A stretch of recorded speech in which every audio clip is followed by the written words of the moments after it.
Bueno, muy buenos días a todos. En el día de hoy vamos a realizar la actividad de enfoque clínico.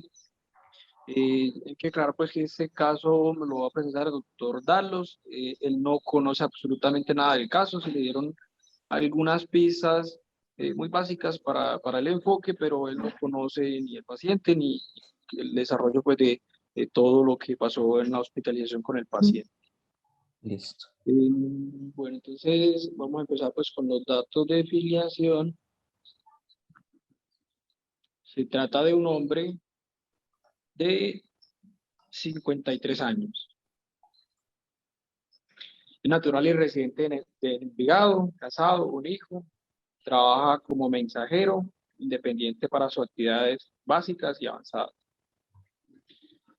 Él consulta por un cuadro clínico de 3 meses de evolución, caracterizado por astenia, adinamia, pérdida de peso. Él lo refiere a aproximadamente 6 kilos en esos 3 meses, asociado a una sensación de parestesias, dolor que él describe como corrientazos en las extremidades superiores e inferiores, y también una zona pues como anestesia en el dorso del pie.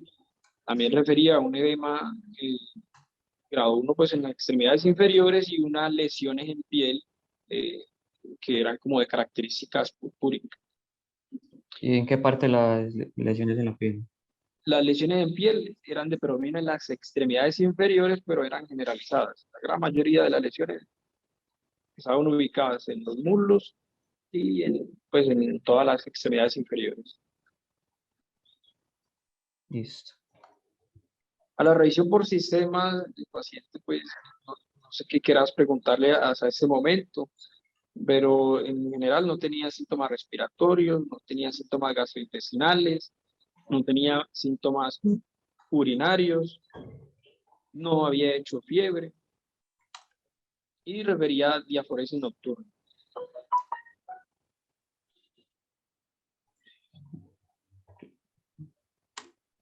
¿El peso del señor más o menos es de cuánto?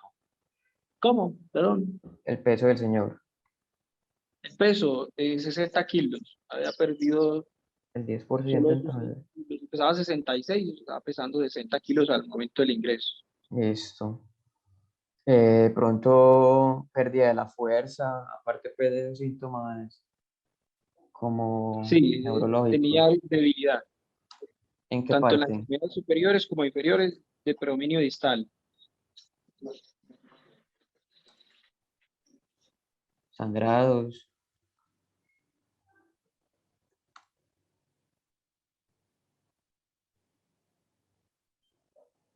Profe, ha tenido sangrados en mucosas. Sí, ¿hay algo más que quieras preguntarle a la Sangrados en revisión? mucosas.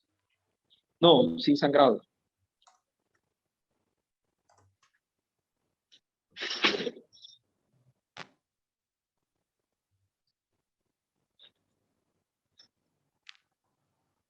Síntomas visuales de casualidad. Nada, no tenía ojos rojos ni visión borrosa. Cefalea. No, sin cefalea. O sea, nada entonces, nada pues neurológico aparte de la neuropatía pues que aparentemente tiene. No tenía convulsiones, no tenía ningún otro síntoma neurológico relevante. No tenía rigidez de nuca, no tenía nada llamativo. De pronto viajes a alguna parte recientemente. No, él trabaja como mensajero en la área metropolitana, Medellín, Envigado, Itagüí, pues área metropolitana. ¿Y él exactamente por qué consultó? ¿Qué fue lo que lo llevó al Por hospital? malestar general y debilidad. Listo. Algo de gripa, como rinorrea, Perdón, no te escucho muy bien. como síntomas gripales. No, Listo, perfecto. ¿Qué enfermedades sufre el señor? bueno, antecedentes patológicos niega, alérgicos niega, quirúrgicos niega, no toma ningún medicamento, no fuma, no consume licor, no consume droga, está vacunado para el COVID con 2 dosis de Pfizer. ¿Y cuándo fue la última vacuna? La última dosis fue 3 meses antes de ingresar O sea, al más o hospital. menos cuando empezaron los síntomas, ¿ok? Más o menos, sí. Tuvo, digamos que una relación temporal que ya miraremos si es relevante o no. Listo. ¿Alguien más en la familia me dijo que no, cierto? ¿Cómo? Me dijo que no hay ningún antecedente familiar. No, ningún antecedente familiar. Listo, profe. ¿Y el examen físico, signos vitales, cómo estaban? Bueno, al ingreso, una presión arterial de 110/60, frecuencia cardíaca de 65, una frecuencia respiratoria de 18, saturando 97, con con una temperatura de 36.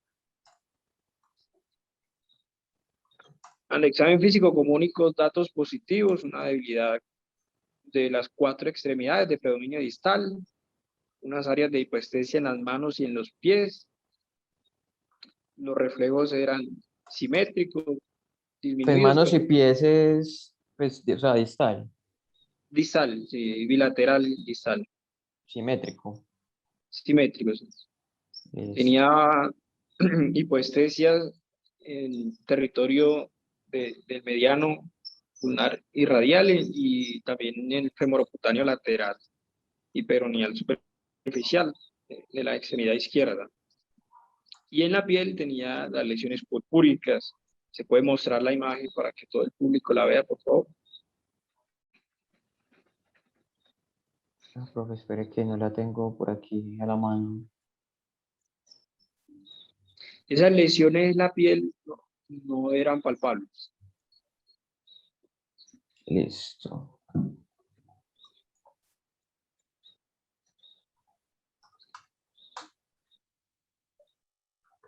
Y reflejos.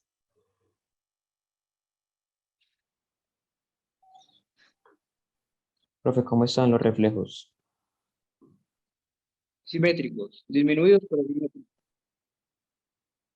Están disminuidos, simétricos. ¿Generalizado o cuáles están disminuidos? Sí. Por ejemplo, el Sobre todo aquiliano, ¿cómo estaba? el reflejo aquiliano estaba, todos estaban presentes, dos cruces, todos. Listo. ¿Qué casualidad se le hizo propiocepción, sensibilidad profunda La, la, superficial? la propiocepción estaba bien. La sensibilidad, lo que te describí, unas áreas de hipoestesia ya descritas. Cardiopulmonar. Cardiopulmonar normal. El abdomen sin masas, sin megalias.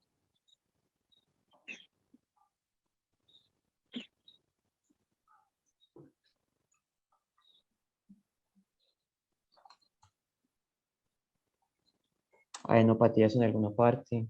No, sin adenopatías palpables.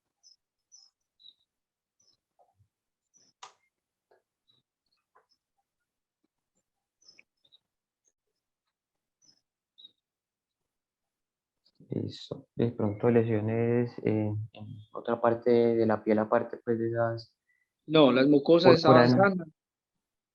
Las mucosas estaban sanas, solo las lesiones en piel Agudeza visual purpúricas, bien.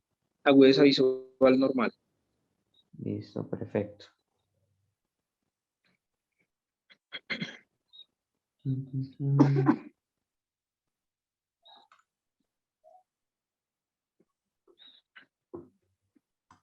Listo, profe. Y exámenes, pues a ver, ¿qué empezamos pidiendo? Bueno, los exámenes básicos que Hemograma. se le hicieron al ingreso, le daban a glucosa en 90, un BUN en 19, una creatinina de 0,7,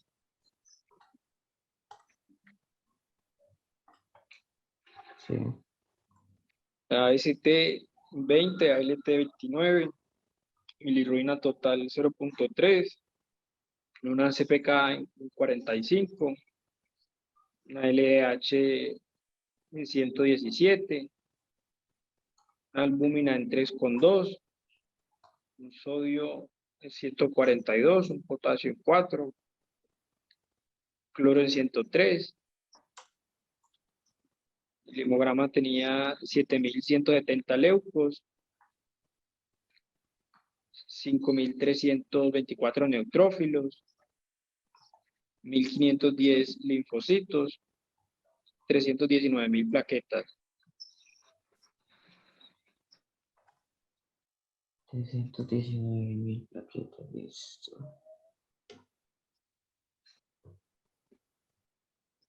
¿Y hemoglobina cuánto estaba? Hemoglobina 12,5, el hematocrito 36, volumen corpuscular de 80, Espera, hemoglobina, y una de ¿hematocrito 10, cuánto, profe? 36,7. Sí. Volumen. Volumen corpuscular de 80. Ok. Y un ancho de distribución eritrocitaria de 17.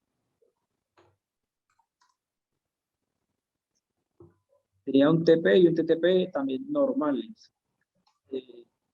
TTP en 10, TTP en 10, TTP en 20. Listo. Extendido de sangre por ahí tenía. Descendido de sangre periférica, sí se le hizo nada normal. No había ningún dato relevante. Listo, perfecto. Pero hasta ese momento, ¿cuáles serían presiones diagnósticas? Coméntanos un poco pues, de qué Pues, piensa con los datos que tenemos hasta ese momento. pues sindrómicamente podemos dividir como este paciente, pues ya como sabemos en varias cosas. Bueno, antes O, de continuar, no sé si te queda fácil mostrarle la imagen a todo el público, pues para que puedan verla. Creo que ya me lo voy a enviar al correo.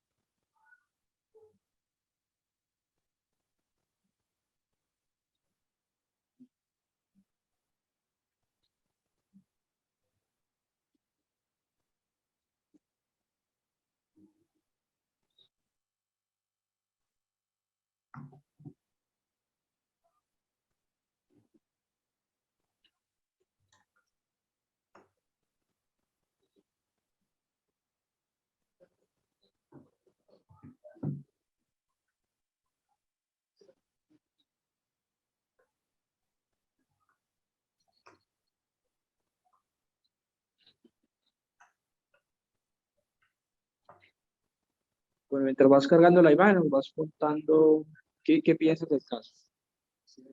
Bueno, entonces, primero tenemos una persona que es un hombre que tiene un síndrome constitucional. Ah,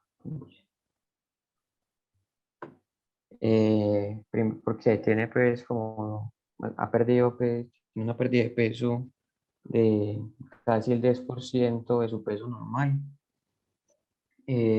También tenemos que tiene una polineuropatía distal simétrica, que pues es importante también anotarlo, pues con lo que tenemos ahorita pues por las características pues, de la neuropatía. Y también, espere ya para mostrar, eh, tenemos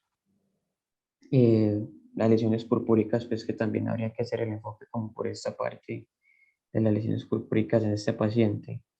Entonces, si uno llega y une pues todas estas cosas en algo que me pueda como causar todo, pues ahí ya tenemos como varias pues posibilidades diagnósticas. No sé si ahí están viendo la pantalla la imagen.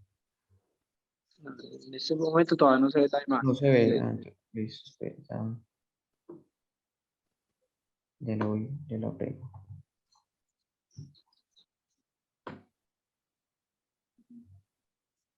Es dejar de compartir y volver a compartir.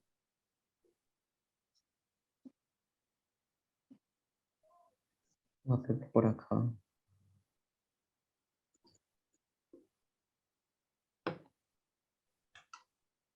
Listo, ahí sí lo alcanzan a ver. Sí. Listo.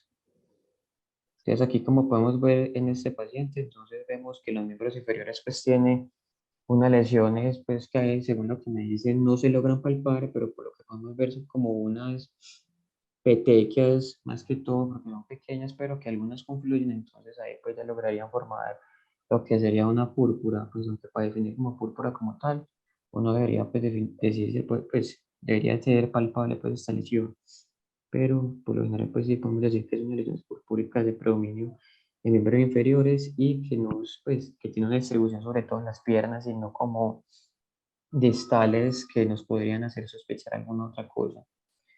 Listo. Bueno, ya con esos datos, ¿cuáles son tus impresiones diagnósticas? Bueno, hasta el ¿Y momento, qué pues, te apoyarías, pues, con qué ayudas diagnósticas te apoyarías para fundamentar o confirmar o descartar tus impresiones profe, diagnósticas? otra cosa, el paciente de casualidad tenía una BSG o una PCR. Sí, una PCR en 6, una BCG en, ya te digo, era con 54. Listo. Bueno, entonces ya yéndonos como la parte de la polineuropatía, uno podría pues considerar hacer al paciente unos estudios electrodiagnósticos, una electromiografía en la velocidad de conducción nerviosa para confirmar sobre todo esta polineuropatía que tiene y también como definir qué tipo de polineuropatía tiene el paciente. Ok, Por lo pero que, sí, listo. Entonces ya pues yéndonos por esa parte de la polineuropatía. Ya con respecto a las lesiones purpúricas, sí hay que tener en cuenta pues que la gran mayoría de este tipo de lesiones van a ser, pues estas lesiones son características de las vasculitis, sobre todo de las vasculitis de mediano y pequeño vaso, sobre todo pues las de pequeño vaso. Y ya pues teniendo en cuenta que una vasculitis puede causar ambas manifestaciones, tanto pérdida de peso, compresión síndrome constitucional, las alteraciones pues en la piel y unas manifestaciones de poliureopatía, entonces esta sería pues como una buena opción a tener en cuenta en este paciente. También otro tipo de neoplasias, sobre todo por ejemplo neoplasias hematológicas, el tipo de descargas de células sanguíneas o leucemias pueden causar también todo este tipo de manifestaciones, entonces también pues hay que tenerlo dentro de los diagnósticos diferenciales. Ya como para seguir como avanzando, sí me gustaría pues saber si de pronto contamos con el resultado de alguna electromiografía. listo, la electromiografía se le hizo y se demostró que tenía una polineuropatía axonal con compromiso motor y sensitivo. Ok, de varios nervios o Sí, eso. polineuropatía. Eh, también me gustaría pedirle una electroforesis de proteínas. Bueno, la electroforesis de proteínas se le hizo y tenía una disminución en la región gamma, sin picos monoclonales. Y una inmunofijación en sangre y orina. Y pues, antes de pedirle esa inmunofijación y demás, ¿qué otras cositas te gustaría pedirle? De ahí hay algunos datos pues, que nos pudieran orientar a otras cosas, ¿no? Bueno, listo. Pues entonces también, obviamente teniendo en cuenta pues que el paciente le estamos sospechando alguna vasculitis, aunque hay que tener en cuenta pues que las vasculitis van a ser pues más un predominio de mononeuropatía múltiple, pero no pues tampoco podemos dejar atrás que el paciente pueda tener una, una poli, una polineuropatía distal simétrica, como es en este caso pues que tiene el paciente. También descartar una diabetes, que es como la primera causa de este tipo de polineuropatía. La diabetes le explicaría el resto de No, no manifestaciones. explicaría el resto, pero también pues como ir considerando pues dentro de los... Se le vio una hemoglobina glicada, estaba en 5,4. Listo, perfecto. Descartar obviamente también causas infecciosas de todo este tipo de manifestaciones que puedan dar, por ejemplo, un ¿Qué le paciente pedirían con de las causas infecciosas? VIH, una serología para sífilis y pues, y hepatotropos. Ok, VIH negativo, Listo. PRL no reactivo, antígeno de superficie para hepatitis B y el pore total no reactivo y hepatitis C también negativo.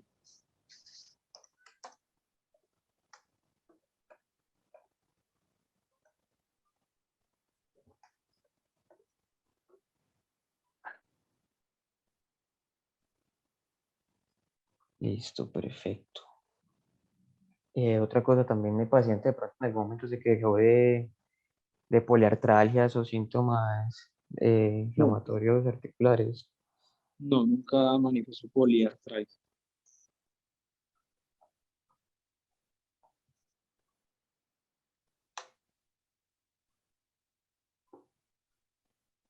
¿Alguna manifestación, de pronto un Raynaud? No, sin Raynaud. Tenía algo de acrocianosis muy sutil, pero sin fenómeno de Raynaud. Listo, perfecto. Profe, y tenemos por ahí de pronto alguna imagen. Le hice una Tórax y abdomen. radiografía de tórax normal. ¿Y qué me pediste de abdomen? Sí. De abdomen le pedirías que, Pues por el hecho de ser un síndrome constitucional, yo me iría de una vez por una tomografía. bueno, se le hizo un TAC de tórax y abdomen contrastados, el TAC de tórax completamente normal y en el abdomen se dio un área focal de como un infarto esplénico pequeño.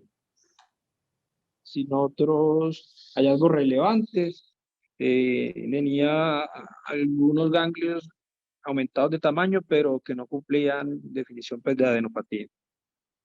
Listo. Como algo reactivo que...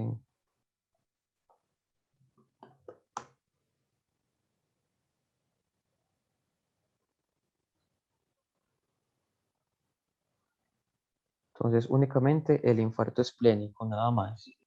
Sí. Ah, no tenía trombosis que explicara de pronto ese infarto, nada. La trombosis venosa. No, la tomografía no describían hallazgos que describieran trombosis del eje plenoportal ni mesentérico. Listo, perfecto. Entonces, espérate, ven aquí. La electroforesis me dijo que había salido con hipogamoglobinemia. Sí. Ahí te va a dar de una vez las inmunoglobulinas. Tenía una IgG en 472, un rango de referencia de 650 a 1600, una IgA en 128, rango de referencia 40 a 350, una IgM en 280, Dije, ah, con ¿cuánto, un profe? IgM en 280, IgM 280 y el rango de cuánto. 50 a 300. Ok. Entonces la IgG era la que estaba bajita.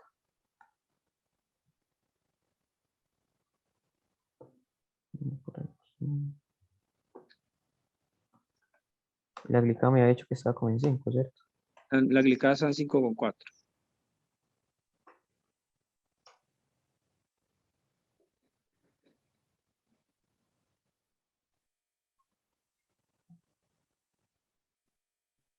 Listo.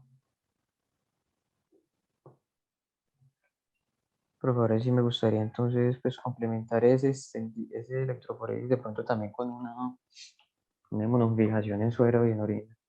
Y a mí me gustaría, eso se le hizo, pero todavía pues a la fecha donde el enfoque todavía no había salido pues como pues los resultados. Y a mí me gustaría pues que analizara los datos que tienes hasta ese momento y hacia dónde te vas orientando como posibilidades diagnósticas.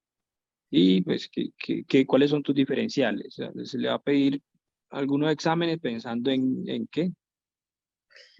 Bueno, listo. Entonces hasta el momento pues aquí relevante. Tenemos que es una anemia leve, están 12,5 pues es un hombre. Eh, Tiene pues unos reactantes elevados, sobre todo pues expensas de la BSG, entonces habría pues que ir considerando no tanto pues causas infecciosas, sino alguna otra causa pues inflamatoria como tal. Eh, y también pues llamativamente ese infarto pues esplénico, sin pues sin ser una causa como pues sin tener como una causa trombótica pues asociada. ¿El paciente de qué raza es? Mestizo.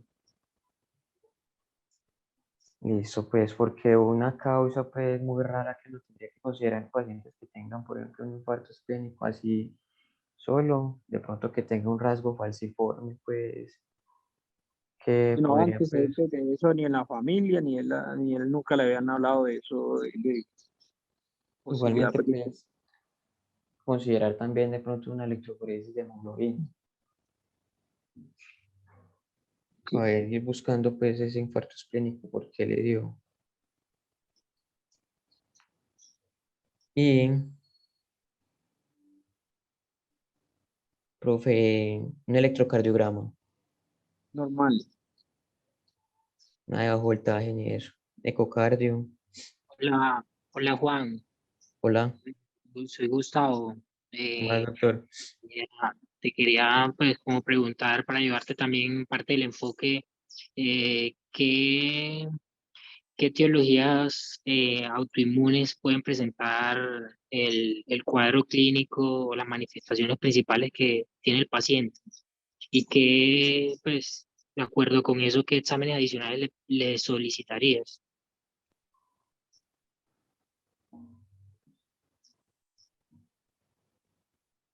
Pues de causas autoinmunes, pues ya como he hablado, las vasculitis sistémicas pues pueden dar estos cuadros. Eh, también, pues con este paciente únicamente esto.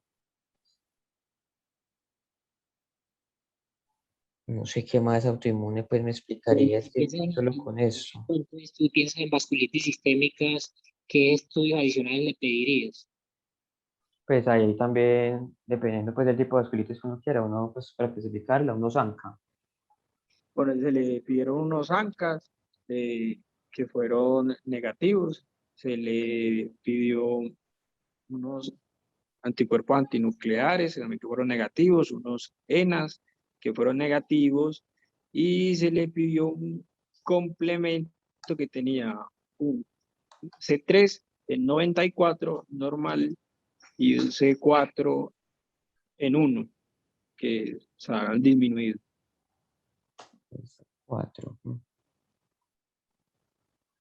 Entonces, en ese paciente con lesiones en la piel, con polineuropatía axonal, ¿cierto?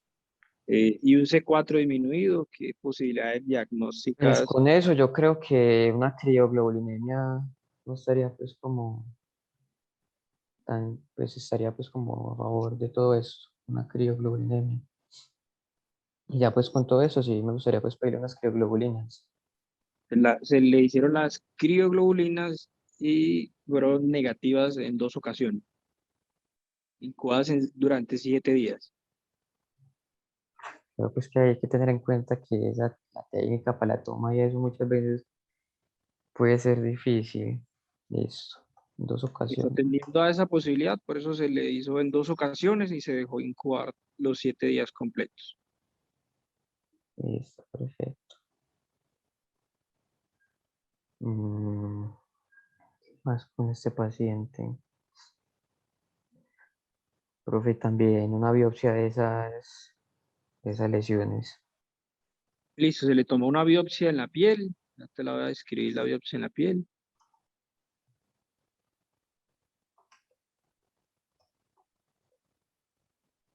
En la biopsia de la piel, la conclusión fue una vasculitis mixta, tenía una epidermis de espesor normal, pues, en la demia adyacente había una extravasación de eritrocitos, un moderado infiltrado inflamatorio mixto, eh, en relación directa pues con los vasos, y que ese infiltrado era de predominio linfocítico, pero también tenía algunos polimorfonucleares con polvo nuclear y algunos plasmocitos. Plasmocitos, listo, perfecto.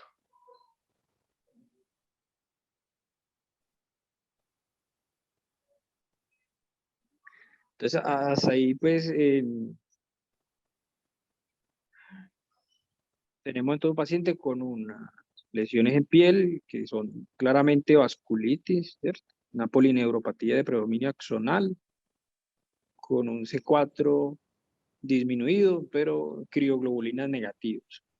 Siempre hay que tener en cuenta que em, cuando está empezando en crioglobulinemia es un diagnóstico de exclusión, ¿cierto? Y y a él se le hizo absolutamente todos los exámenes para descartarlo. Se le pidió una carga viral para virus C, que también fue negativa, y se le pidió pues la inmunofijación. La inmunofijación mostró un componente monoclonal IgM kappa.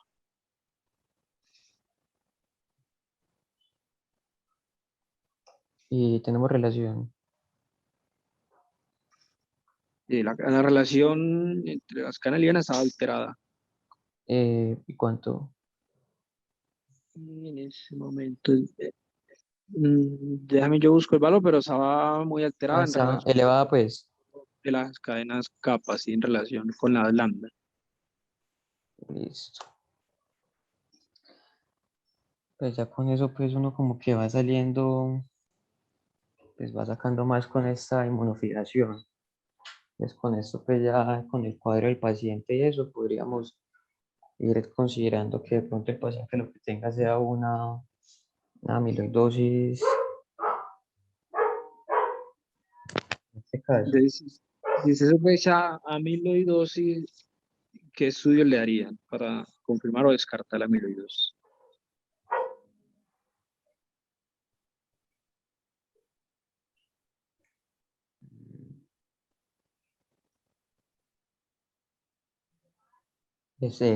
Podríamos hacer una biopsia de tejido graso y hacerle las coloraciones y una biopsia de médula ósea. Bueno, al paciente se le hizo una biopsia, pero del nervio, pues, Un sural, ok. periférico, ¿cierto? Ahí en el nervio periférico habían, pues, un nervio periférico con una marcada reacción inflamatoria, mononuclear perivascular, los vasos eh, perineurales y endoneurales estaban afectados, sin necrosis. También habían células inflamatorias endoneurales, eh, y también había nuevamente plasmocitos. Se le hizo una médula ósea. La ósea, el mielograma lo reportaron como reactivo y la citometría del flujo, en la médula ósea daba un componente linfoproliferativo de células B maduras, recibo de un linfoma linfoplasmocítico. Células B inmaduras. Y en la inmunistoquímica de la biopsia de la médula ósea había un componente plasma celular monotípico para cadenas kappa.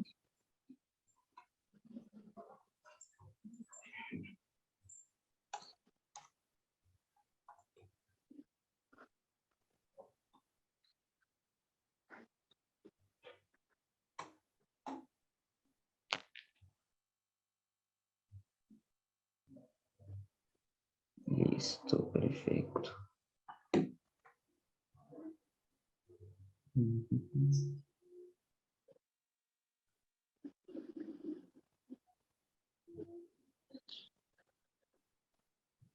Listo, entonces acá tenemos.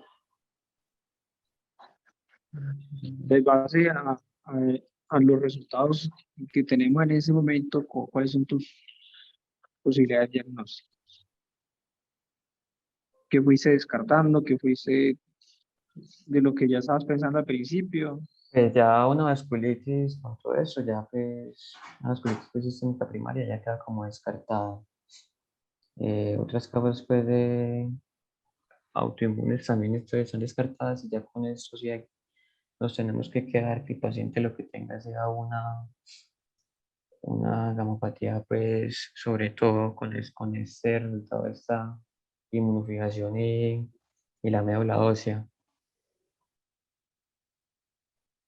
Mm, Por esos resultados, de una apatía con componente IgM, ¿qué posibilidades diagnósticas consideras?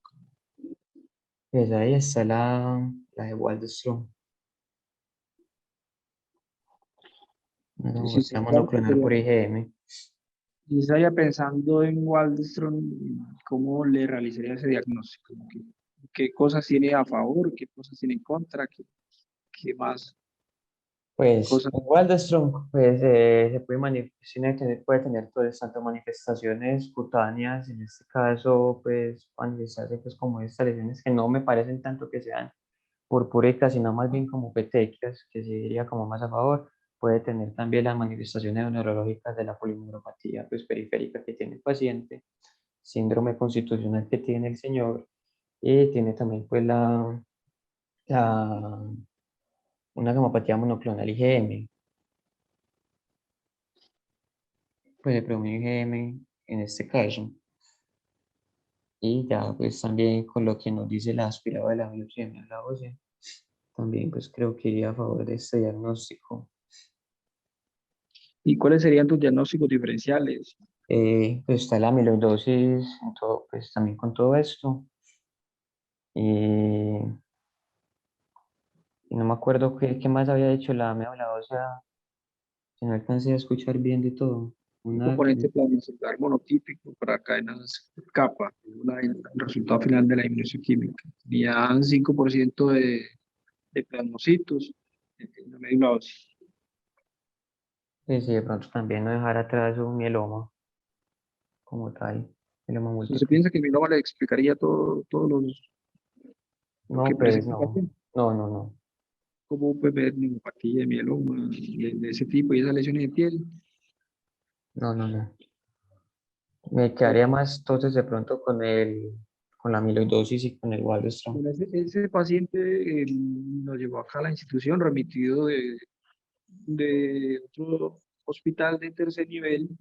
Al ingreso, pues con los datos que le fuimos soportando, pensaron pues en una crioglobulinemia, ¿cierto? El paciente Ujú. recibió de metilprednisolona y lo remitieron pues para continuar el manejo por reumatología. Entonces, eh, acá lo vimos por el Servicio de Medicina Interna y Reumatología, se le pidieron todos los exámenes que ya le describimos.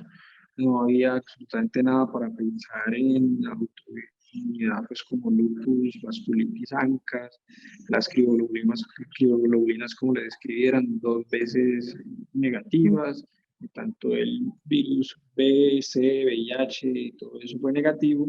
Lo único llamativo fue lo que le contamos, que tenía un componente monoclonal IgM kappa y esos hallazgos en la médula ósea con componente plasmacelular. Eh, con todos esos datos se le hizo un diagnóstico de una macroglobulinemia de Waldenström. Ese paciente recibió eh, ciclos de RCD, ¿cierto? Y con eso tuvo una mejoría relevante pues, de las lesiones en piel. Listo, profe. Entonces finalmente entonces era esto. Ese caso lo vimos con el doctor Leonardo. El doctor Leonardo estaba conectado en la reunión y nos va a contar un poquito pues, de- del caso y del desenlace del paciente. ¿Puedes activarle, por favor, el micrófono al doctor Leonardo? Voy a...